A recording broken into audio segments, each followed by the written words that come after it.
আঘুন মাস মানে ধান কাটার হুড়াহুড়ি। ধান কাটার পরে এইসব জমিতে চৈতালি ফসল বোনা হবে।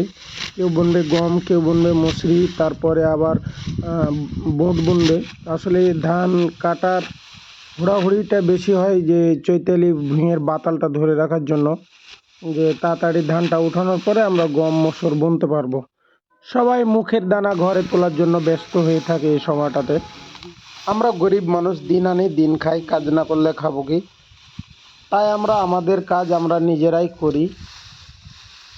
এটা হলো আর একটা স্টাইলের বান্ধা, যেটা হলো এরম করে বাঁধে গুছি ধরে দিলাম টান। এরা ধান গোড়া জানা কি গো চাচারা?